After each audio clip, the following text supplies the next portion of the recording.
शाजिया इल्मी मेरे साथ, बीजेपी की स्पोक्स पर्सन प्रवक्ता मेरे साथ हैं, सुरेंद्र सिंह राजपूत कांग्रेस के प्रवक्ता मेरे साथ हैं Pradeep Singh sir, senior journalist है, आपने कई बार इनको हमारे साथ देखा है। मेरे साथ है गौतम लहरी सर, सीनियर जर्नलिस्ट है, आपने कई बार इनको देखा है। दीपक दीवान सर, सीनियर जर्नलिस्ट हमारे साथ मौजूद हैं, जिन्होंने, अगर आपको याद हो, एक बहुत ही इनोकुअस, मतलब एक हार्मलेस प्रेडिक्शन किया था कि ममता, जब हमले हुए थे बीजेपी में कैलाश विजयवर्गीय वगैरह के ऊपर, तो उन्होंने कहा था कि ममता उनके पास भेजेंगी, वो भी मुझे डाउट है। और जब वो हो गया तो मैं हैरान था कि इनको कैसे अंदाजा है। बहरहाल मैं सीधे चलूंगा शाजिया के पास। शाजिया, पहला सवाल, क्या आपको लगता है कि चुनाव बंगाल में कराना बहुत बहुत कठिन होगा, खासकर फ्री एंड फेयर इलेक्शन? और इसके लिहाज से चुनाव आयोग, आपकी क्या मांग है चुनाव आयोग की? आपसे कुछ ही क्षणों में बैठक होने वाली है। देखिए, हमने देखा था कि लोकसभा चुनाव में भी सबसे ज्यादा अगर अर्धसैनिक बल हों, पैरामिलिट्री फोर्सेस हों, कितना ज्यादा पोल वायलेंस हमने देखा है, कितनी हिंसा हमने देखी है, किस कदर मार काट हुई है, किस कदर बाकायदा मामले देखे गए, किस तरह बूथ कैप्चरिंग की तस्वीरें सामने आई, किस तरह हमने देखा, चाहे वो बाबुल सुप्रियो हों या अनेक भाजपा के लोग हों, नेता हों, मारपीट हुई, बल्कि कम्युनिस्ट नेताओं की भी हुई है। मैं सिर्फ भाजपा के लोगों की बात नहीं करूंगी, औरों की हुई है। कितने इस तरह के मामले आए हैं।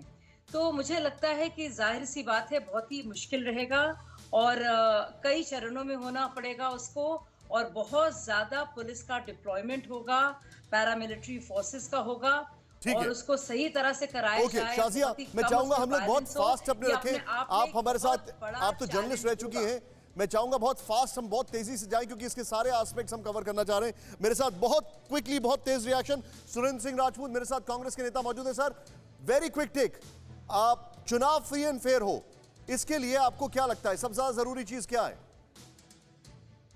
देखिए, कानून व्यवस्था, चुनाव आयोग सक्षम है। चुनाव आयोग के पास जैसे ही चुनाव की आचार संहिता लगेगी, निश्चित तौर पर पूरी स्टेट मशीनरी उसके पास होगी। और हमें पूरा भारतीय संविधान में भरोसा है। पूरा भारतीय जो ब्यूरोक्रेसी वो नॉन कमिटल है।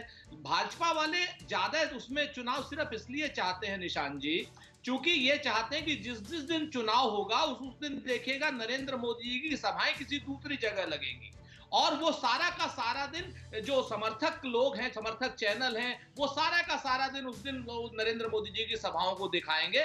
करें ये लोग, ये भी काम कर सकते हैं, हमें कोई दिक्कत नहीं है। लेकिन इनको ये जरूर जवाब देना होगा कि भगवान श्री राम का अपमान और मां दुर्गा का अपमान जो दिलीप घोष ने किया है, और जो साफ साफ उन्होंने कहा है कि भाई राजा राम का हम खुलेआम राजनीति में उपयोग करेंगे, ये भारतीय जनता पार्टी के शीर्ष नेताओं को जवाब देना होगा। और मां दुर्गा का कोई अता पता नहीं है, ये दिलीप घोष ने कहा है, इसका भी जवाब भारतीय जनता पार्टी के नेताओं को बंगाल में देना पड़ेगा। नौकरियों का जवाब देना पड़ेगा। सर, आपने देखिए एक पॉलिटिकल स्टेटमेंट दे दिया है यहाँ पर, मैं इसका काउंटर बाद में लूंगा, लेकिन आपका एक पॉलिटिकल स्टेटमेंट है, शाजिया से मैं काउंटर जरूर लूंगा। लेकिन फिक्र आपकी, सोमवार से शुक्रवार रात 9 बजे सिर्फ TV9 भारतवर्ष पर।